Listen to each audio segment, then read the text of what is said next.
Welcome to Guitar Knobs, the guitars, gear, noise, and nonsense podcast, hosted today by these knobs. Jay Donovan. Aaron Cook. Brian Adams. Guest knob. Guest knob. Second guest knob. At what point we haven't figured out, hey, I'm Todd, Novak. But what we're trying to determine is at what point does a reoccurring guest knob gain a different status of knobness? Gets like an extra badge or something. Yeah, or just not guest. Like Contributor knob. Yeah, maybe? contract knob. Contract knob? I don't know. Brian the contractor. I'm liking this. We haven't figured that out yet. Hey, everybody. Welcome to an awesome new episode. I hope it's awesome. I usually say that at the beginning and then cross my fingers. But I think this is going to be a good one.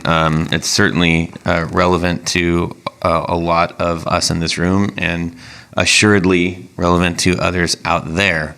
I nearly yelled at you over this topic one day, didn't I? You did. Well, I have a feeling you're going to be yelling at me then. Yeah. And that's okay. I just kind of went off on him when he brought it up. That's awesome. Yeah, It was but very exciting. It was Very great. passionate. Yes. So Brian is not the Brian Adams. A Brian Adams. A Brian Adams, but the Brian Adams who has been on before. So Brian, a little bit about him. He's very, very, very organized. Is that safe to say? That's fair. It's fair. Yeah, we've traded organizational. We're similar in the things that we are passionate about, and also We share compulsion. I was going to say, Yes. code name, crazy. So I knew that in asking Brian a couple of the things that we're going to discuss today, he would be very helpful in. So, especially after he went off on me about it. Anyhow, I wish I could have been there. I'll do it again. went on a We'll rant. recap the whole thing. Good. yeah. We have to hear you go off, though. Can we get that It on? was. He just caught me at a time where I felt like lecturing someone, and he was on the other end of it. Yeah. Just let me know when you're about to blow up. I'll tune you down a little bit so we don't clip. So guys have been traveling a little bit. Jay has been on the TechCrunch road tripping. Roadshow. Roadshow. Keynoting. Sandwich making, You guys should search for Jay Donovan TED Talk and see the smart blazer he's wearing. The fantastic white, cover. right? I got a lot of... Yeah. You got a lot of comments on your white blazer. I was like, no one heard what I what about said. his No one's ever This seen blazer anybody is wear a really dinner sharp. jacket to a. Yeah, but It was summer. It was Yeah. hot. It's a nice Summer. It was linen. California. Nice linen cut. But your face on the cover image of the YouTube video, It's pretty epic. wow. Yeah. I'm not, it's out of my control. He's a brainiac, so it was cool to hear that side of him, not Yeah. just the dopey side we showcase here. You should feel thankful that we all Thanks, actually I went and think. watched it. Yeah. Right? Well, we were kind of See that? obliged to. Well, yeah. Yeah. Yeah, he was talking about himself. Yeah. Okay, so enough about you, Jay. Tell us more about you, what you did this week. Enough talk about me. Let's talk But- about you. What do you think of me? What's new with you in your music world this week, my friend? This week, Or the last week? The week in between. The amount of time that has passed since last we met. The week. I mean a day. I mean a weekday. Man, what's changed? I've actually been using Fisher's amp, and Not a Fisher amp. no, not a Fisher amp, Right. but Jeff Fisher. Jeff Fisher. the other knob, The fourth knob. who's not here tonight. Right. He's being a knob by not being here. The false knob. Yeah, and I'm not going to talk. I'm talking about the cabinet that he made. Specifically, you're talking about a bass amp. Yes. Yes. And he made handmade cabinet.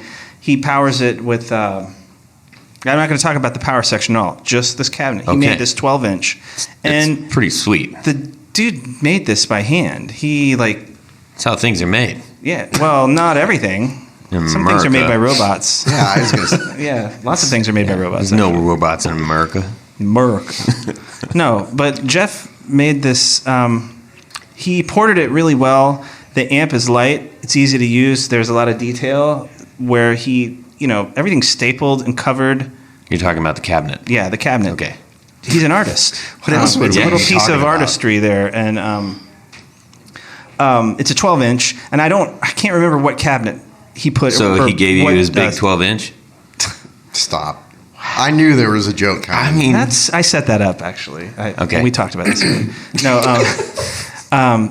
the 12-inch speaker in it. I haven't taken anything apart because I'm like afraid to like drop it. I'm afraid my cat's gonna pee on it, or like I've got to give it to me if that's I'm like kind of afraid because he's loaning it to me for a month, right? And I'm kind of like I've been very soft on it, and I'm not being real hard on it, trying to like not break it. Hard on it.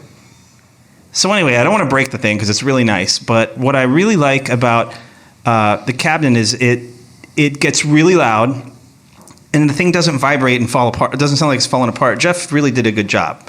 So anyway, I don't know how to he doesn't make amps for anyone else but himself. So it's not like it's his business or anything. But to clarify, he's not making amps. Cabinets. Cabinets. Right. Cabinet. That's what I meant.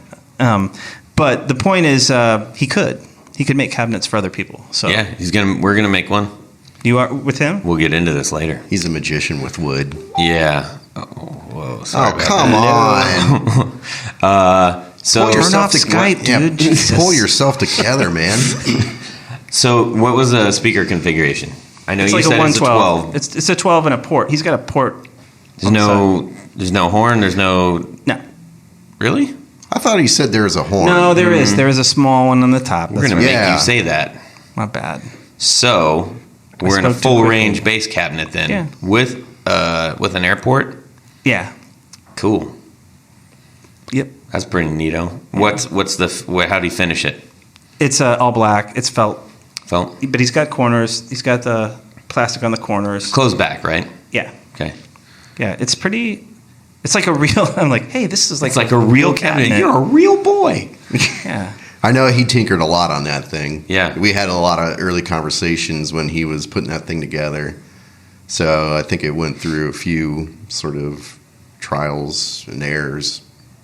Yeah, I To mean, get it he's where- built some other pretty spectacular speaker things for his home. It's unreal, actually. And if you've ever seen his house, and you guys have seen his house, I think. Well, I've seen his house. All the things he's built out of wood, like cabinets and like, the hidden TV. He hides his TV behind in his old house rather. Yeah. Secret passageways. The guy's got skills. So Yeah. we make fun of him a lot here, but he actually. We make fun of him outside of here too. We're constantly making fun of him, but dude has actual skills. Yeah, that's cool. Thanks for sharing, Jay. Jay. You're welcome. Aaron, what's up? The Cavs won last night. I just had to throw it out there. Okay. I'm super happy as a All right. Cleveland fan. So, musically, I'm sorry, man. Gloss over that quickly. It's been years of suffering. It has been. So, I'm feeling good. Been working on tracking some more music. Dug up another old song of mine and resurrecting it. So, I shared that one with you that I'm pretty close to final. That was outstanding. Like, legitimately, that was a really great track. I truly hope that you make more of it because I'm gonna make it's more. really good. I'll make more. So yeah, I think honestly where I am right now is like the couple songs I've written in the past that never saw the light of day. Just want to get those resurrected out the door and then start focusing on some of the stuff that I've started and then kind of put down. So Did you do same kind of genre? a little more. This is like flat brim hats and wristbands and jumping. up and Yeah, down. It's your old I stuff. want to evolve it a little Yeah. bit. Yeah, but it was really well written, and we've dibble-dabbled, tippy-toed into home recording here a little bit.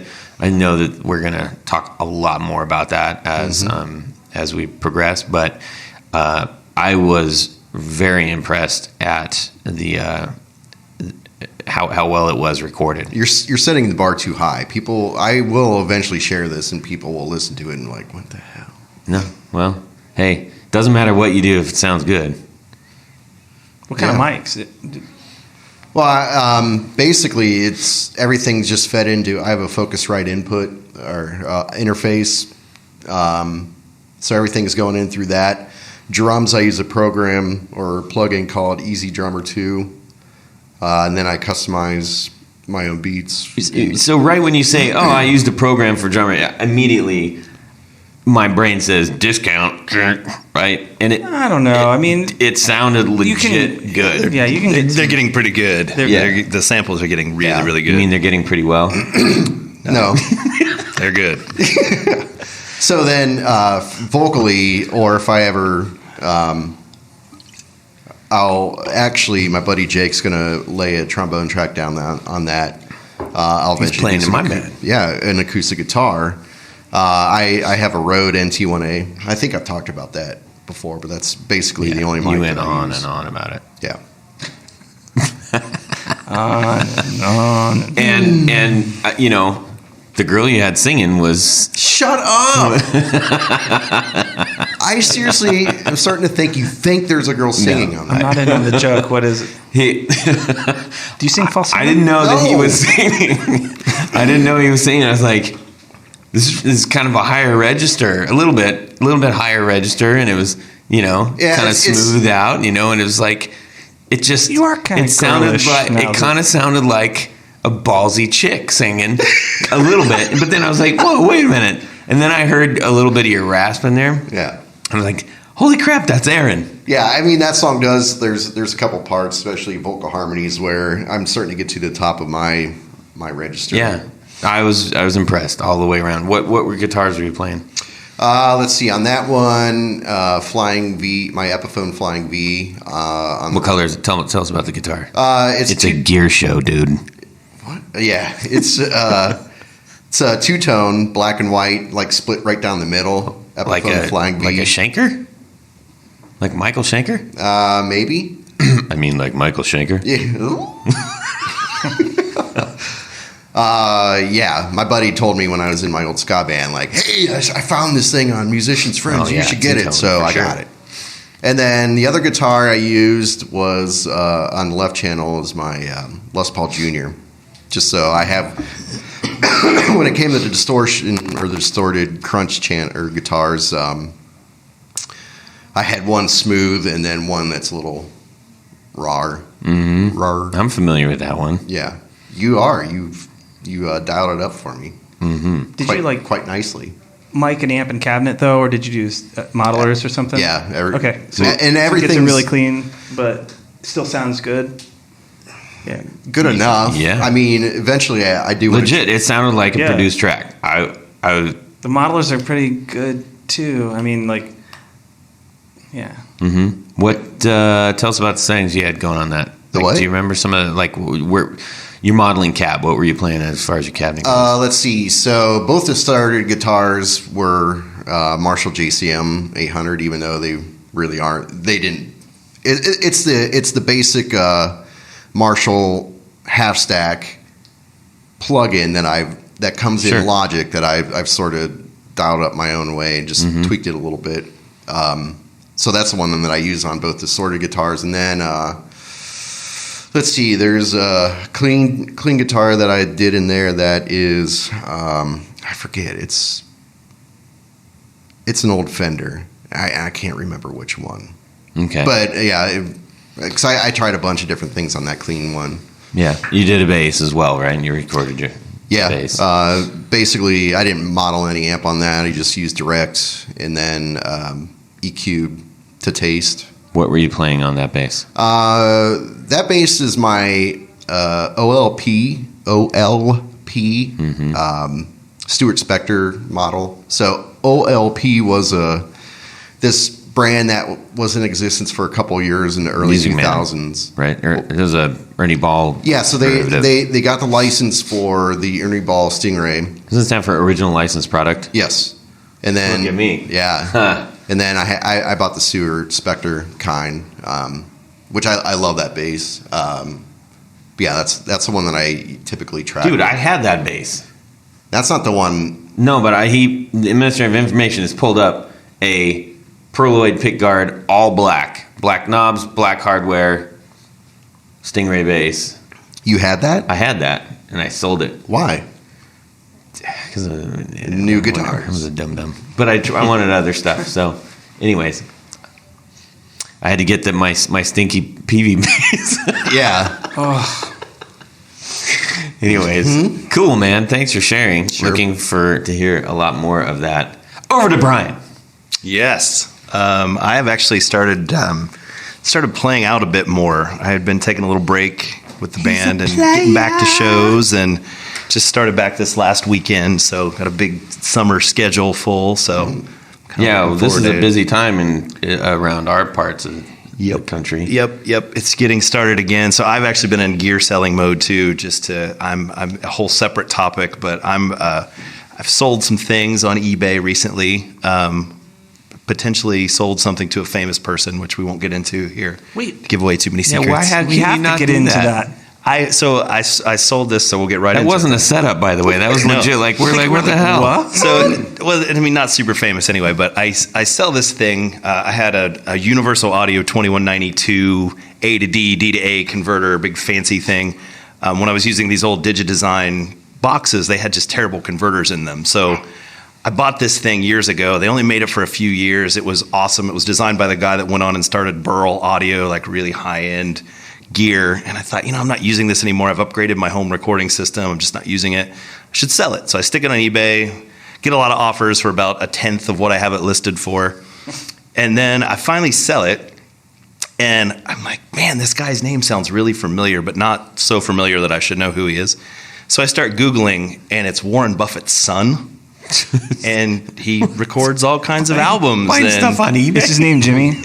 his name is Peter, Come on, in upstate man. New York, and the shipping address came through, and he's, got a little recording gig going on that he does. So there you go. That's cool. Okay. Is it a particularly hard thing to find? Is that? There's not as many of them out there, but they only sold it for a couple of years, and they hold their value pretty well. Yeah. So I got a lot out of it. I'm going to turn it into some lighting. So if anybody knows anything about lighting, I'm going to have a lot of questions really soon. Yeah, I don't. Yeah. You're gonna start like your I own. did lighting for corn one time. That's a story I don't want to hear. Legit. Hey, corn and With a Sugar Ray flashlight? the same night. Wow. Playing, no joke. That This was back when they were called the Shrinky Dinks. Back in Orange County. Yep, there was oh boy, that was a night. Did you use like a flashlight? And No, I literally, bass player gave me a box. We were all in the same music scene, and this is like 90s, right? Early 90s. yeah. This is the '90s, and it was at this Italian restaurant in Orange County that doubled as like a nightclub kind of thing. And Mark McGrath's up there with his little mirror, looking in the mirror, doing his thing with the Shrinky Dinks at that time.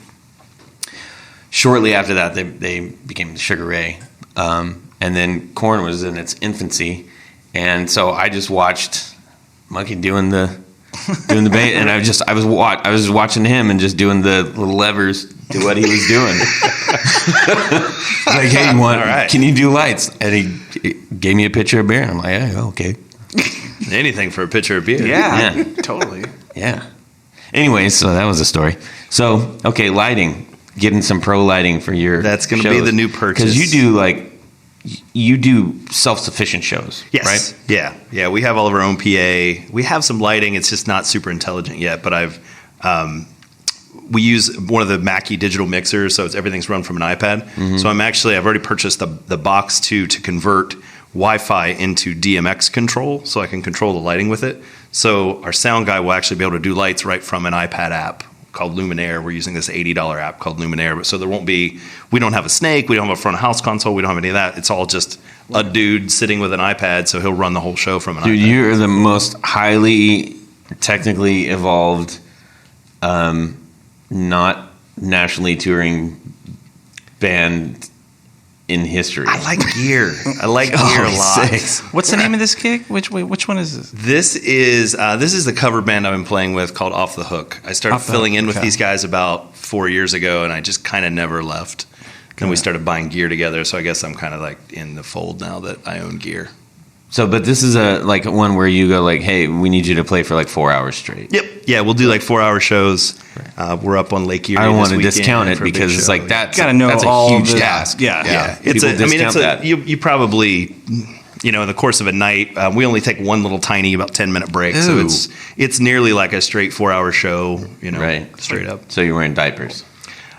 No, you just have strategic songs Right, where like- maybe one of you can disappear and Acoustic, yeah, we'll do, something like a that. single Yeah. number and Oh, like do you have like crafty. do you have an old ovation on a stand?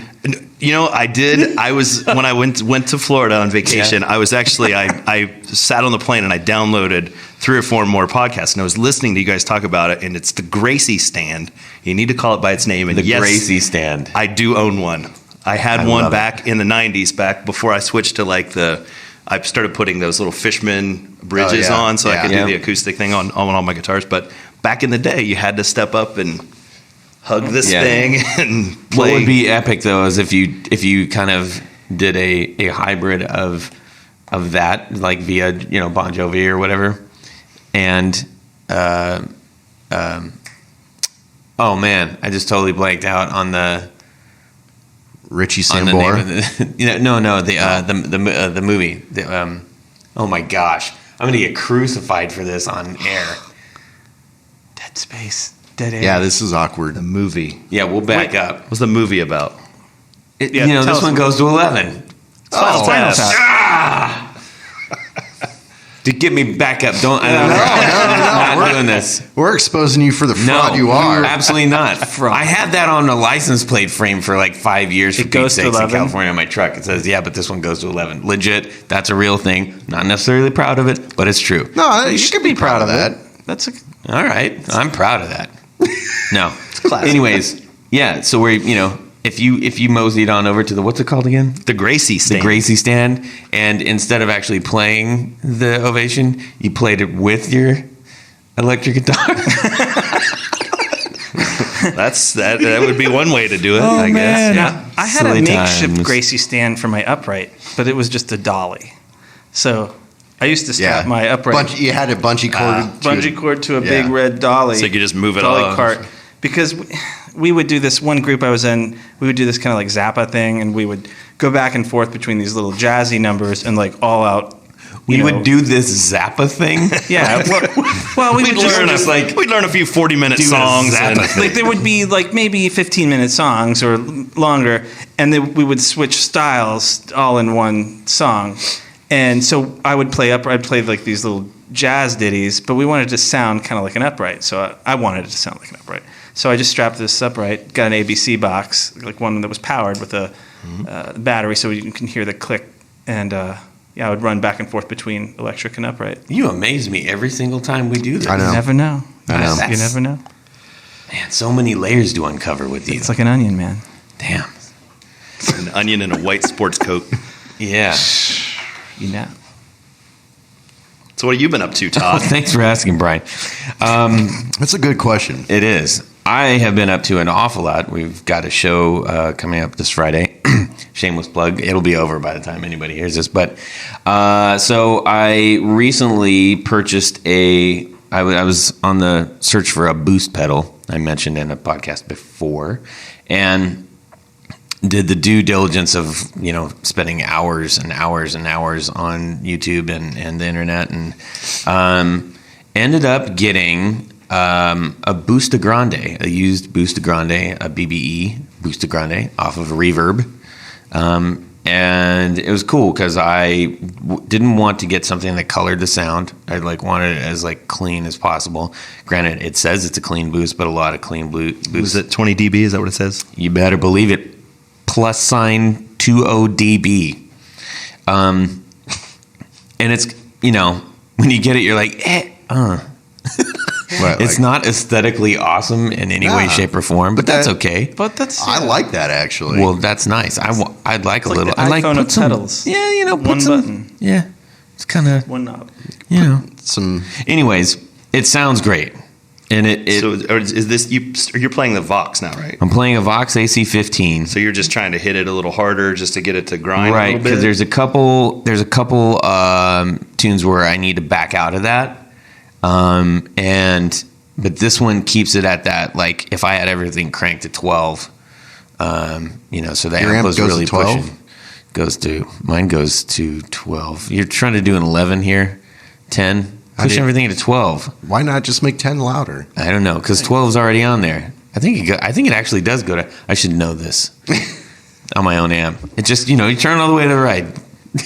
I can't. Oh boy! It's a mystery of information. Look up what my amp Does a does. Vox This amp go side. to 12? I even spent time putting new knobs on there. I mean, I should know that. I don't know why I said 12. Doesn't matter. Point is, It does You matter. max it out. If you max it out, I need to be able to back it off, and this is letting me do that spectacularly. So basically, you're leaving that 20 decibels on most of the time, but when you need to back out, you just turn it off. I'm not doing a full 20 on this. Okay. Like I'm putting about 10 into it. No numbers. There's no numbers. That's at all. awesome. Yeah. Maybe you wrote 12 in. There's no numbers at all. Yeah. Just figuratively speaking, Yeah. whether it's my amp or somebody else's amp. So that's what's confusing. Damn it, Vox. Put some numbers on the amp. Let us know what we're doing.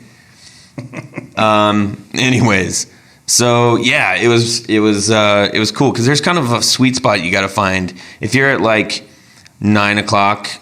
So zero, if you're zeroed out, you're at 6 o'clock on this knob here. If you go to 9 o'clock, turning it up clockwise, it's not quite. You're like, that's not that much. But if you go to 12, it's like, Well, that's probably 10 dB. If Yeah. it's halfway through its travel, right? Yeah. It's probably Yep. about halfway up. So Pass I'm it digging around, that. man. Now, here's the only thing. When you buy used things, you're like, it's got to be awesome. It's probably nothing wrong with it. Wrong. So You think that as a rule? No, I mean that's just you hope that. I'm an optimistic fella. Anyways, You are. so the little light on here was not coming on. So I was like, is this what? Am I on or not? And then then I found out. That's So, good. no big deal if you're just practicing and stuff. But if you're playing live, you need to know if the thing's on or not. So the light we took it apart, and my drummer, who is a spectacular electronic technician, He and Jeff should go into business together. dude, I've told them many times then we should I'll all be market making them. pedals and stuff with everybody else Make on the all the planet. money. But anyways, so what we did is, we took it apart and tried to figure out what the heck was wrong with it, and didn't really see anything right away. But upon further investigation, we found out that the Here we go. what? Here we go. What? So that the capacitor in the power circuit, the power inlet rather was bunk, and it wasn't getting in. It was getting like no juice. So a little bit of juice, not totally no juice, but it was jacked up. So we put in a new one New flux capacitor. with the same capacitance value, but with more voltage. So if the signal did, jump up for any reason, it could handle it. But at bare minimum, it powers the LED correctly. So it came back on. The light Came back on. Pedal works fine, but that would be, I could understand where somebody who didn't want to mess with it was like, I don't want this anymore. So my gain, their loss. Did you get a discount on it? Did The BBE Boosta Grande. you call that guy and be like, what the hell, man? No, man, because I was just like, I'll fix it. So there it is. Hey, I'll put it on the table right here. It's pedals are fun to touch. It's tan and brown. Yeah, it's like that's what I mean. It's like, man, that could have been like Boosta Grande. Put like a Vaquero on it or something, or like some bandoleros. An airbrushed cowboy riding off in the sunset. I love these. Yeah. These click, man. These switches. Yeah. They So just great. The best. It feels so good to just click them on and off. Yeah, the first thing I did was take the knob off and try to put on some other ones, and then I just said, That has no numbers on it either. You keep buying things with no numbers. Dude, the knob on this is sweet. It is. Looks like an air conditioner knob or something. It kind of looks like those old Bakelite knobs. Yeah, you know, I've got a bag full of knobs, and Oh my god! Oh, Gosh. all right. You're being serious too, weren't you? you've been waiting. Anyways, all right. So there's that, and that's rocking for me right now. Okay, enough of this nonsense, people. We're gonna focus on what our main topic is today. As soon as Aaron stops clicking the pedal. And we are going to be talking about hearing protection, which isn't like super sexy, but we all have to deal with it. Anybody who's done this for any length of time, or even just is interested in music and likes going to live shows and stuff, is like, man, you got to deal with it. I dragged some ear protection out to watch the Eagles, not the Eagles, not Bryan Adams, but EAGULLS.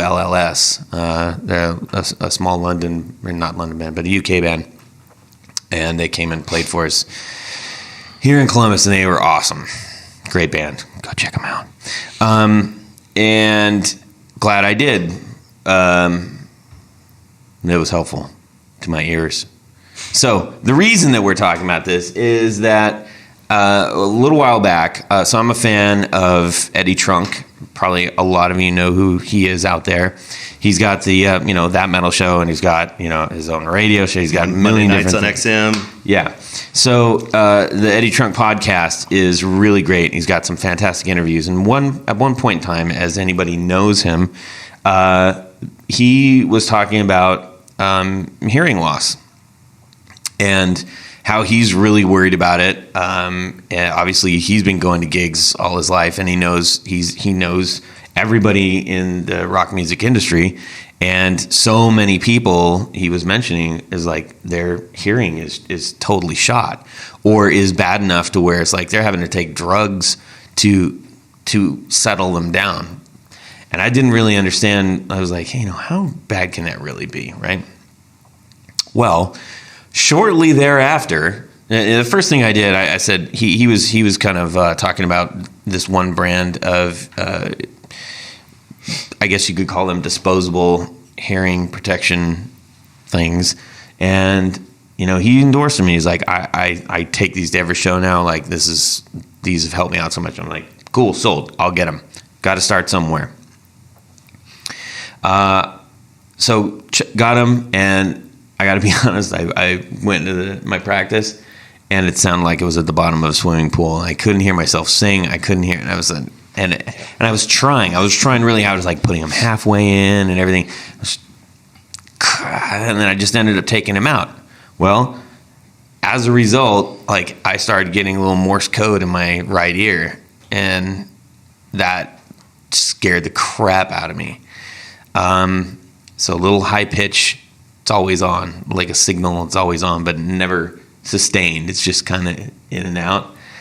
And man, that really worried me, because the stuff that he was telling me, what was happening to these people, there's recorded cases of people offing themselves because it drives them insane, because they just have this high pitched squeal in their ear constantly. And so Tinnitus. Tinnitus scared me to death. So I started researching what I could do to combat that at different levels. I started out with the very small, obviously just spongy earplugs. I'm sure we've all tried those in rehearsal situations, right? Yes. And, Pretty terrible. Pretty terrible. It's Yes. better than nothing, but it's pretty terrible. It's funny too. Just a little piece of foam in your ear if you've not tried them, it feels like you're wearing like the guys that direct the airplanes into the gate. It feels Those like you're big wearing cans. something that big. It blocks so much sound, and it sounds so horrible. All these, we just talked about all these great tones and these amps and all these sounds, and it feels like you can't even enjoy the tones because it blocks it all out. It's terrible. Yeah. there's And yet, that's the only thing I ever use. We can get to that later, though. I can explain that. yeah, explain it. Well, because my friend got these like fancy they poured this stuff in his ear, and they were form fitted, and I thought about it, and I was like, yeah, it's like I can't even keep a pen for like one day, or a pair of sunglasses, or like I will pay $140 for these, and I will lose them on the second day that I have them, and so I've only ever used the cheap foam. And what happens to them? Every time I get them, I put them in my pocket, and then they're gone. It's like a constant flow of. They're all in the bottom of the washing machine. I don't know where they are. I don't know where they go. They just disappear. They're gone. So at least they're only like 9 cents a piece instead of like $140.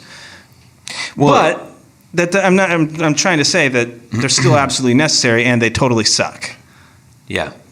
It's hard, though, because when you're thinking about this, you're like, surely in the great span of time of rock and roll, there's got to be some relatively inexpensive thing that will actually work. There is more or less an enormous amount of things that don't really work very well. So that just got me to thinking. I'm like, I want to talk to some people. I want to talk to obviously peers that are maybe going through the same thing, do a little recon and stuff. So I want to talk about that today. I'm going to let Brian kind of like run in here in a second. I know that he's chomping at the bit.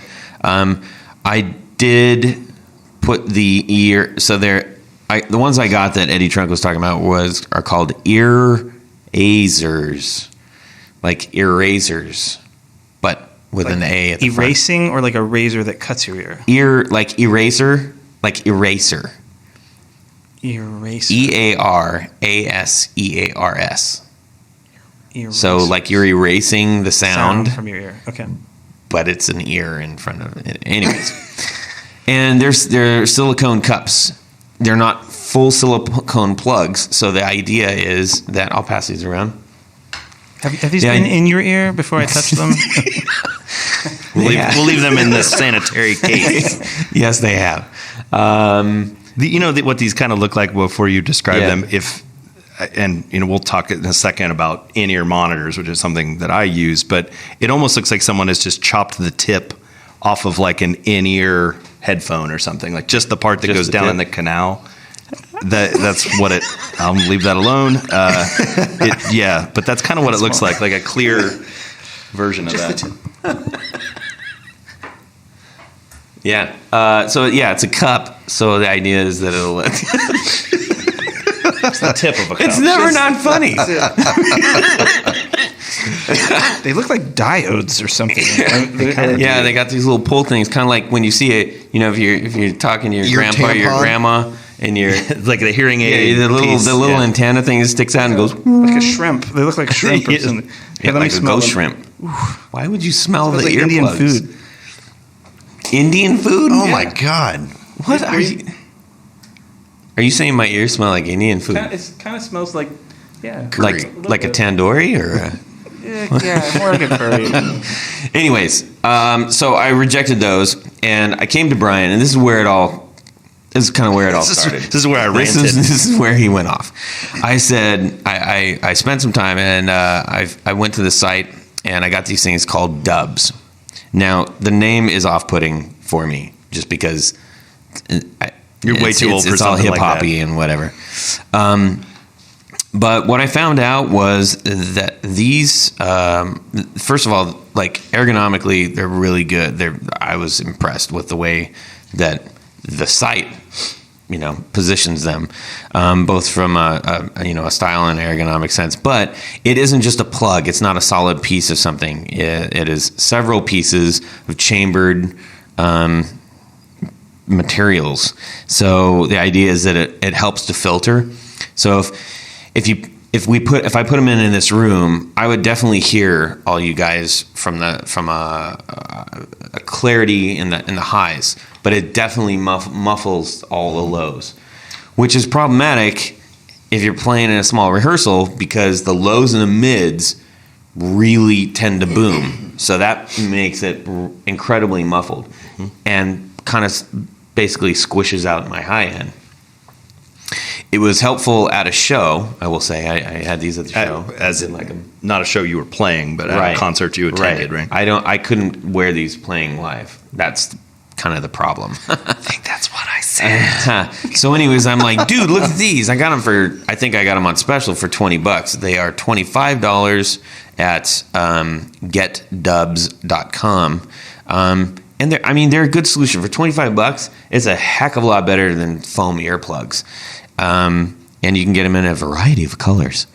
So I like them. This isn't the grand solution. So the minute I was like, hey, Brian, look at these. It's like, he blew up and turned on me and unleashed his fury of hearing knowledge. So with that, I will shut up. I'll keep it calmer today now that I've had a chance to think about it. But I think I've had moments like yours before, and I am really passionate about it because it is something that can really, you guys are all like I am, and you really enjoy all of this stuff that we talk about and we spend all this money on, and we love this gear and we love all these things. And if your ears are ringing constantly and you can't enjoy that, then that kind of ruins the whole experience and you're done, right? Like you can't go out and play shows again. You just can't get into those things. So when he first came with these Dubs, and I have nothing in particular against the Dubs family that produces these products, but I had back in probably the mid 90s to late 90s a little bit of an experience with live sound. And to recap, when we kind of went into this a little bit, and you said, save it, we'll just do it. We'll do it on the show and we'll talk about it. So I had this experience when I was out at a show, and I've always been a bit of a perfectionist, and I loved like full sound live. Yeah, I know. I'm not buying that at all. I've always loved like just a full mix. I was a guitarist and I did a little bit of backing vocals, but I want to hear everything. I want to hear drums and I want to hear bass and I want to hear like the whole mix. I was never one of those like just me and my monitor kind of guys. Like I want the whole thing. So we had all these monitors and you're piecing together sound systems, or you have sound companies of your buddies and you're borrowing two band systems and putting them together and doing all these things. So you never really had ideal sound. And we were at this show one time, all these wedges in front of us, and an EQ just exploded, like flame shot out of the back of it in the rack, but it was like a shotgun blast that came through all these monitors up front at one time, and it was so disorienting that all of us, we stopped the song. Like a concussion bomb. It really was. It was just like, brown note. What happened? And I couldn't hear out of my left ear for like 2 days. It was muted. It was turned off. And it scared me. You just have this thought, like, what happens? You ever get like water in your ear and it doesn't come out for a day or so? You're just like, it's so annoying. Like, it really was terribly annoying. And from that moment forward, I was never again. You guys can use wedges if you want. I'm done. I'm not using them, because I had the exact same experience you did, where I had cotton, the little disposable foam earplugs. I've had. I think they were called Heroes at the time. The orange ones that had like a little metal bullet kind of thing in it. I had in. those, and exact same results with everything. It just felt like someone took everything above 1K and just squashed it. Yeah. And you just hear this like rumble, right? Like it's, great if I'm running a weed eater or something, or directing an airplane, but I want to hear those What things. you do on the weekends, I heard. It's side job. Part of me sort of said like, okay, maybe if you were a bass player who didn't sing, that might be okay, because they don't have brains anyway. Well, they don't really know how to do I'm just anything. thinking like, Those those low frequencies are kind of unaffected, and maybe that would be okay. But everything that I was producing is in that upper register, so it just felt like it was rolling off all the work. So from that point forward, I started investigating like in-ear monitors, and I immediately went out and did the molds, and the ones I have them up here from Westone, not to be confused with the Westone guitars of the 80s and 90s, but Westone, Westone. They are a company that make a lot of like hearing aid products and those sorts of things. But I went to an audiologist after my hearing came back, and I just had a test. I just went in, and it's like when you're in elementary school. I don't know if you guys did that, where they would come and you do the hearing test at school. It's that exact same thing. Yep. Where, you hit the little buzzer when you hear the tones, and then they graph it and show you where the loss was. So luckily, I had a little bit of minor loss, but considering how many years I had been playing, I thought it was okay. And I had just a little bit of loss, but I had those molds made, which is a super surreal feeling when they shoot that sort of stuff. I had that for surfing years ago, and that was it's like wild, swimmer's man. earplugs and those kinds of same thing. So I ended up getting these West Tones. The ones that I got, I believe, were the ES49s. So they're an earplug. They're kind of like the thought behind the Dubs. But the nice thing about these is because they are precisely molded for your ear, they don't slip out. Even if you sweat, you move around, they just stay in there. But these you can buy with different acoustic filters. So like I got them, I think, with the 9 dB. You can get a 9 dB filter, a 15 dB, 25 dB, or you can get them with no filters, which is kind of pointless. But so the 9 dB, the point of it is it's supposed to lower the sound coming in by 9 dB. But if you look at the curve, the attenuation graph, if you compare that to the curve on the Dub, see how there's that huge dip? If you look at the graph here, there's not Holy mackerel. not that big of a dip. So the point of it is it's just supposed to lower it down. So I started while I was investigating this whole in-ear monitor and trying to learn that whole world. I started by using these at shows, and it was better, but there's still something different because your ears do crazy, amazing things where they compress when they hear loud sounds, and all of those things are happening. It was literally like I was playing, but the volume had just been lowered down. That's awesome. It was nice, but it's surreal because some of the energy kind of goes with it, right? Yeah. Some of what kind of drives you at a show is that power. Right. And that You want to feel it. It's a little weird because you can still feel it, but it's not coming through your ears. So it's different. It took me a few shows to get used to them. I finally got to the point to where I did get used to them, but I still wanted more control, which led me down this path of in-ear monitoring. But to this day, I still have these. They still fit. I haven't lost them, but I think they were about $175, something like that. Is but that something like if you show, had good insurance, do you think they might potentially? cover that? Yeah. I Note will to take these self. out if I go out to a concert. They're in my pocket, and And you got I got the ER9s, the 9 dB of attenuation. okay.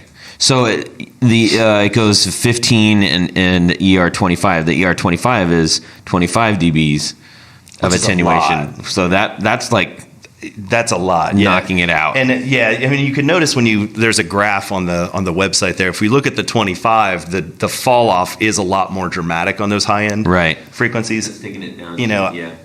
I really like it. Where it's cutting, where there's a little dip, is like maybe 4 or 5K. So it just takes a little bit of that edge off. Yeah. So when we were out using wedges and that sort of thing, this helped sort of get it under control and make me feel like the mix was still balanced. It was having these true filters was the only thing that didn't make me feel like something was just like hacked off. It didn't feel like it was all lows or all highs or just all muffled. Right. It just felt like it had attenuated what was there.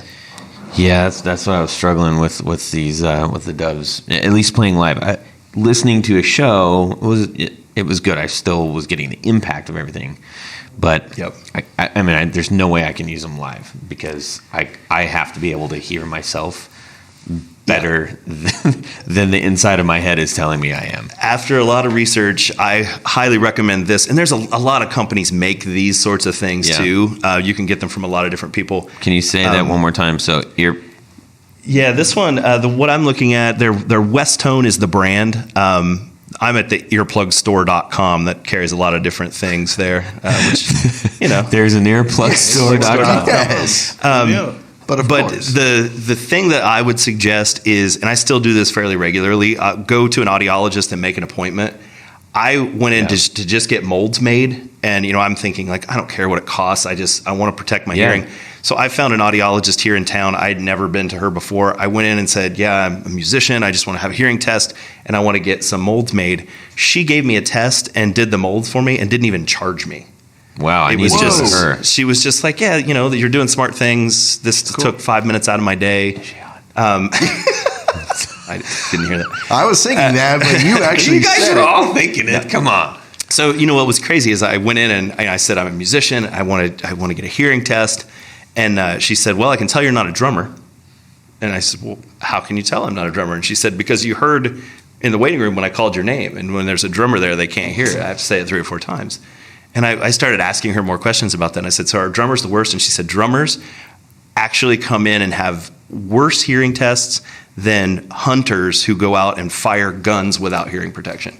She said, I see worse tests from them than anybody else, which was sort of crazy, and I'm thinking to myself, well, I stand about 3 feet from a drum set pretty regularly, so it's we all have them right behind us. What's the difference between sitting behind them or standing in front of them? It's just as loud. I thought you were just the cup making of your ear. Maybe. It could be a drummer joke. I thought you were just like, I thought that's where she was you going. Were smart with the enough to come in and get a hearing test. Hey, which also, thank you, ladies and gentlemen. Which also could be where she was going, but it was a great experience to just get a hearing test and sort of verify that over the last, now I've been, we haven't gotten into this yet, happy to if you'd like to, I switched over to ear monitors probably around want to hear about that. Like 1998, 99, and it has been, so it's coming up on, what is that, 20 years? That's like pre-internet. That's a long time. So anyway, we talked about these plugs with the filters, like the West Tones are great. Yeah. Back then, I went on this quest. We hadn't, as a band that I was playing in, purchased our own PA yet. We were still hiring these sound companies and things. We made this realization that if we're hiring sound companies to do front of house, could we buy our own little system and put together like a monitor rig? There you go. So the idea was like, I want to to boil it down to its simplest components. I've evolved this system a number of times over the years. Recently switching it to digital, which is even better because now I can recall you are shows a digital boy from specific venues. But back then, what I did, if you wanted to do it simplistically, is I searched on eBay and found a split snake. So anybody that does live sound, you've used a snake before. You plug everything into it, and it runs out to the front of house console and that sort of thing. So they sell them, just passive split snakes, where mine's a rack mount box that's 16 channels. So you plug all the instruments on stage that would get mic'd, instruments, vocals, everything that would get mic'd and goes to the PA goes into the split snake, and the split snake has 2 tails on the back.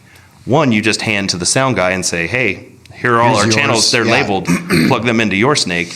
And then the other tail goes into a rack where I have our own mixer, which is just a monitor mixer. So you have to get a mixer that has enough auxiliary sends for mixes that you want to do. Yep. So we always have had 4 or 5 people in the bands that I've played in. So we would run that tail there. It would always be, kick, snare, tom, bass, acoustic guitar, electric guitar, vocal, right? That's the whole channel lineup. And on the old analog mixer, you'd sort of never really have to adjust the gain or the knobs or anything, as they just stayed like they were. And then those auxiliary sends fed an individual transmitter. So every guy in the band, if you wanted your own unique mix, you had to have a transmitter. So I built this basic system, and that for me was like the huge unlock, because now I could get a mix like I was sitting in my studio at home wearing a pair of headphones, and it was high fidelity, it was vibrant, it had kick and snare, and if I wanted to just turn the snare down on a specific song or something, I had that control, right? You're no longer at the mercy of anybody, and you can control your own mix. You weren't constantly telling the sound guy more of this, more of that. Everything keeps going. It's like we used to have a joke during sound check when we used wedges. That sound guy would say, "What do you want in your monitors?" And someone would say, "I want everything louder than everything else," because that's where you ended up. It's this war against your ears when you're using wedges that you keep pushing it. If you're a singer, especially, I can't hear myself. I need more vocal. And what people don't realize is that what you're actually just doing is slamming your ears to the point to where when you're getting more, you're actually getting less. It just keeps going and going and going, and then that's when it's doing damage to your hearing. It's just going up and up and up.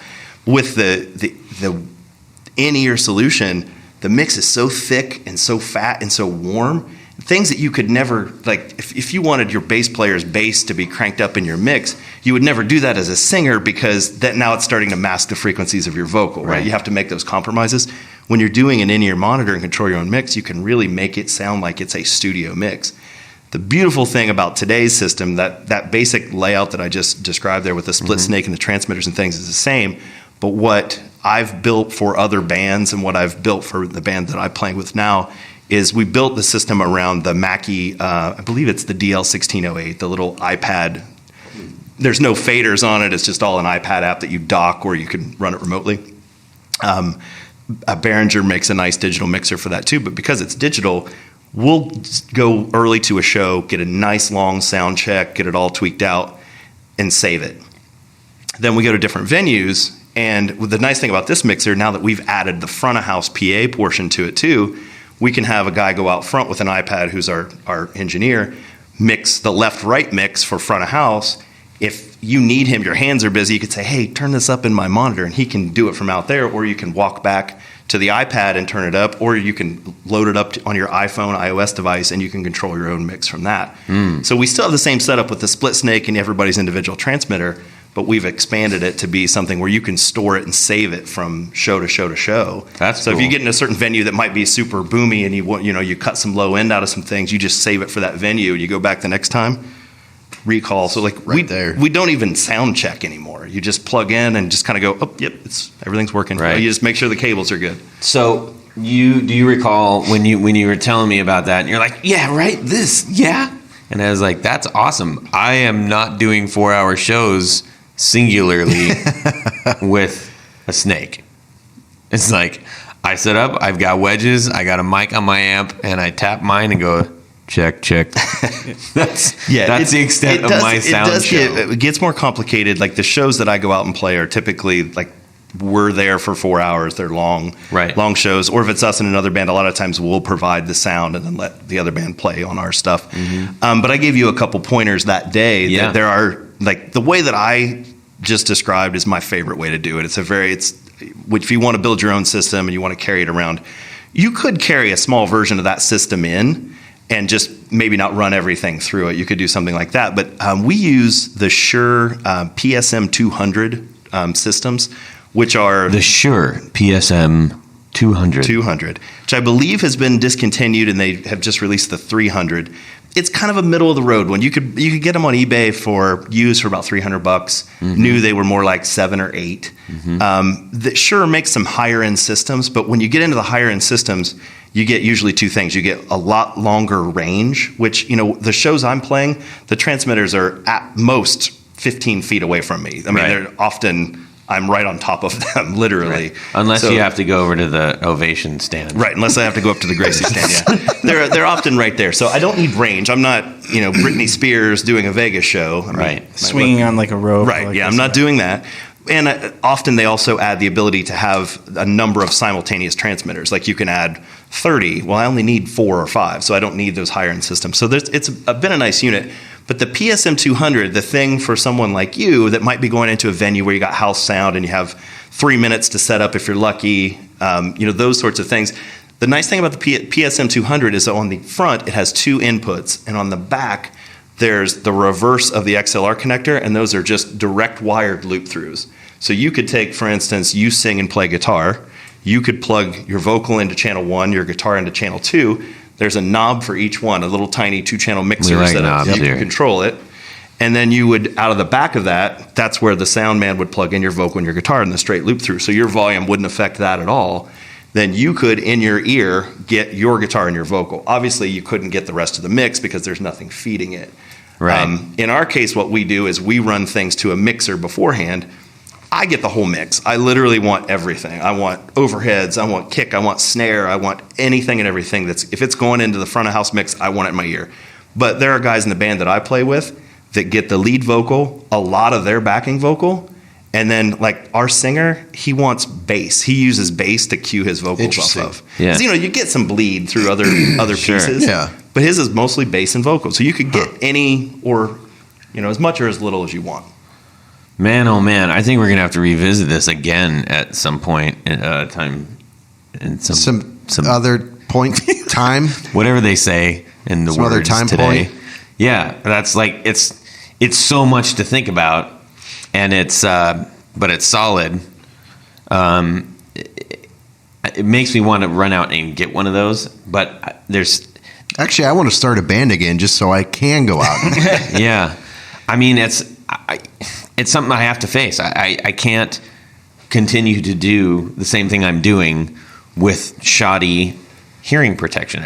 I will end up losing. I got to go in for a hearing You know what? test. We should What? all go get a test together and then compare our results. Ooh, that's a I good will idea. fail. I love that. I will fail. What? Because I have been crappy about ear protection the entire musical career. I got a test, and I was expecting that I had some like like sounds in my ears, etc. And I was like, oh man, I've done it. And I went in and got a test, and they were like, your hearing is perfect. I was like, what? So I'm just mental. After Awesome. 10 years of like, Yep. what's the dumbest thing I've ever put in my ear? Because we used to rehearse in this like metal, storage unit. Yeah. You'd have to go in. Oh and, my like, gosh. put Oh, yeah.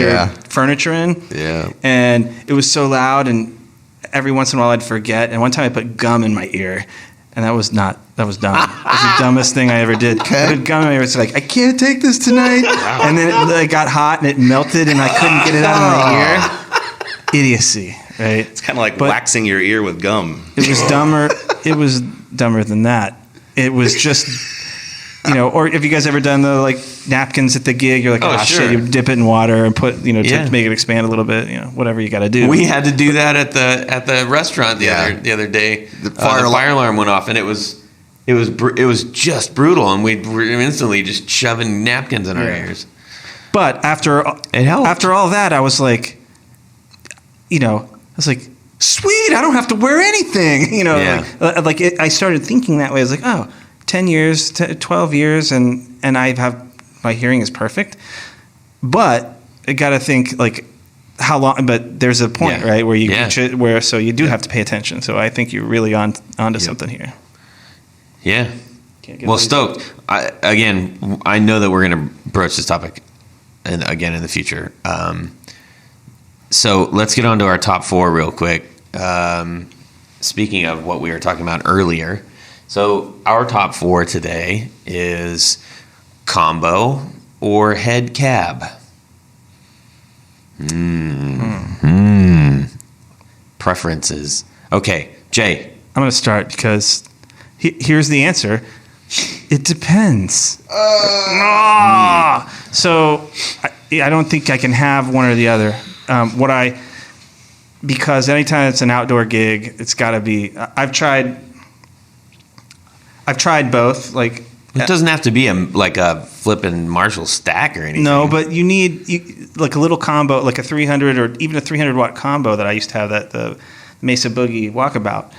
Never seemed to be enough for like outdoor gigs. Mm-hmm. It was something was like you need to push air. it needed to be like a big gigantic rig. And what I used to do is, I'd have the Carver, I'd power 2 cabinets, and like that always kind of needed to be a necessity for like an outdoor gig or a really big room. But when I don't need it, I definitely don't want to carry all that crap around. Right. So I kind of want both. Modular, maybe. Yeah. Like if you had two of Jeff's cabinets and a head, Right. right? Which is that's what he does, right? He's got a 500 watt watt that's head. what he and played in pushes my it band. to 250 to each one. Massive amp, little tiny box, Yeah. and man, that thing was. Mark Bass used to have worked. those little. I was always suspect of them. The little 500. Yeah. It was like the thing was like as big as this computer. It was super like light, teensy, too. and but it didn't sound that good. It didn't sound Yeah. like it was loud. But anyway, so I want both. Modular. So what you're saying is modular. So head and vase, head in the cabinet. Yeah, but Head in multiple cabinets. yeah, for me, it's like there's no easy. There's no. It's like you just got to have a bunch of crap. Damn it! Why? No one's gonna argue with that except our wives. Aaron, what you got? I want you to go. Why? Okay, You'll fine. always go last. So I went from gotta have a head in a cabinet to, because when you're starting out and you're playing, you want to emulate your heroes and all that business, right? And we've touched on where I started earlier on. I started, and I had this giant 412 Carvin cabinet, powered by a little Oh God. PV60 with a rack mount tubular rack mount Chandler tube tube driver. It was anybody worth their salt must have looked at me like, what the hell is this guy doing? But I didn't know any better, and that's what I had. And then progressed into like even more. I had a Randall half stack at one point in time early on. Since then, I went way back into combo land, and up until the point we mentioned before, I've got a Vox AC15 right now. However, from our recent podcast where we interviewed Dave Harris, a boutique amp builder here in town, he's going to build me a new head, and Jeff and I are going to build a new cabinet. Nice. And so, I Precious. And here's the weird thing: an actual deciding factor here is when I'm laying a tube amp down in my trunk, I'm just like, this isn't right. How is this a good idea? Right. But there's no other way to transport it. So I figured, if I get Even moving a tube amp anywhere scares Right. you. Yeah. Because you think Right. I could bust something and it's everything else is $400 attached to it. Right, the whole thing. So, having his being point-to-point wired and everything, I was like, okay, this is easily portable, it's easily fixable, and damn, it sounds good, right? Do that with, the speaker of choice that I want. I might even do a little full range kind of thing, because I do the other stuff with the cache stuff. And so being able to plug in and get a little bit more sound, it'd be awesome if I could like flick a switch and just have the 12 or make it full range. I'm sure Jeff can work that out. So I'm now swinging back over to head cab. Interesting. Oh, yes. Yeah. Hit me. I'm kind of opposite of you. It's like I've ultimately landed on. You're standing on the other side of the table from me. Get to the point. Just give me a combo. If I'm playing guitar, it's easy. Combos get loud enough and just throw their signal everywhere. Sure. So that's fine by me. I'm just old and lazy. I don't want to do that stuff anymore. It is one of the factors of being in a band that I just got so tired of, was just moving equipment. It's day of show, got to get to the practice space, got to load everything up, got to go to the gig, got to set it up, got to play the magic, gig. bro. And then after That's the gig, when you journey. just want to go drink and mingle, got to tear back down, load up. But you have to do that regardless of if you have a combo or a head and a cab. It's one extra piece. Well, yeah, but usually, at least me, I always think that the cabinets are going to be big. I don't know. Maybe that's like my bass playing days. I always had bigger cabinets. So. Oh, that's right. I forget you're talking about bass. Well, no. I'm talking about guitar, but What you need is like a custom with a K, a custom tuck and roll 8 amp or an 10-inch speaker tower. or a set of roadies that would just do all the work for me. Right. Or a I could DI just box. play. Or a DI box. Yeah. Anymore, right? That's all you need. Yeah. But Cool. Yeah. All right. I'm not going to fight you. I just want to It's- press. I want to press. I want to make you be Make resolute me in your actions. I'm resolute. Brian, wait. Bring us Let me home. guess. Thumb drive. Yeah, I was gonna say we've talked about my rig. It's neither. I have, like most of you, have done the whole thing back and forth. I think I was trying to remember the first amp I ever bought after your Chandler tube driver story, and I remember the first amp I ever bought was in the late, maybe it was probably 1990, and it was a gray carpet covered Fender M80 single 12 combo amp that you could tell when it was on That's the little red knobs one? Yeah, the red knobs Oh, one. yeah, I had one of those. You could tell when it was on the distortion channel because it went. And that's you didn't even have that to. was a Super Chorus series. They Yes. had that. Yeah. Yeah. Okay. That was the first amp, and then shortly after that, I got into like the GSP 21 from Digitech, and I was playing it with a combo, and then I bought a Marshall valve state head and 2 412s that were snakeskin covered. So I've been down there. Carrying around 2 412 cabs. That's awesome. And all that kind of stuff. Wait, was it white snakeskin? Was it natural snakeskin, or was it purple snakeskin? It was white. Yeah, it was boa, technically. Okay. You know, faux boa. Faux boa. So yeah, I'd even covered the Marshall head in the same stuff so that matched, the whole thing. Good for you. But once I got into the modeling amps and started going, with the Line 6 stuff, and then we talked about my Fractal, my Axe effects that I play, I just take a DI out of it. So I play full range. I have the Fractal, and I essentially go sort of component. Like it's a little different, more like head combo. Or head cab, but I'll do the Fractal that goes into a Matrix 800 watt power amp. I don't need an 800 watt power amp because I don't even turn it on. It's there, and I play a single 12 full range Matrix speaker that I put on top of the rack. The only reason I carry a speaker live, because per our conversation today about hearing protection, I have custom molded JH Audio, 8 driver per ear earbuds in my ear. I couldn't hear it if it was cranked all the way up out there. So all I'm doing is cleaning up our mix. So it's one of the things we actually didn't touch on today, but when you do go with like this hearing protection, the only sound, if you were standing on stage with me, you would hear our drummer playing acoustic drums, and you would hear what's coming out of our mouths for vocals, but there's no bass, there's no guitar. It's why turn it up? It's going through our ear. And that sound guys love it because now they're not fighting your stage volume. They can...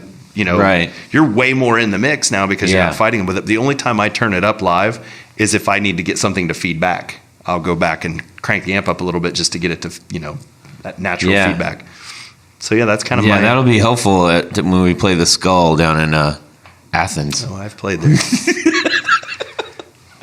I don't even know if they have outlets there. The last time I played a show at the Smiling Skull, they had 2-liter like Coke bottles that they had sawed the half off of and hung them upside down to catch the water that was leaking out of the ceiling. That's a special place. And then they would take the top off to drain the buckets.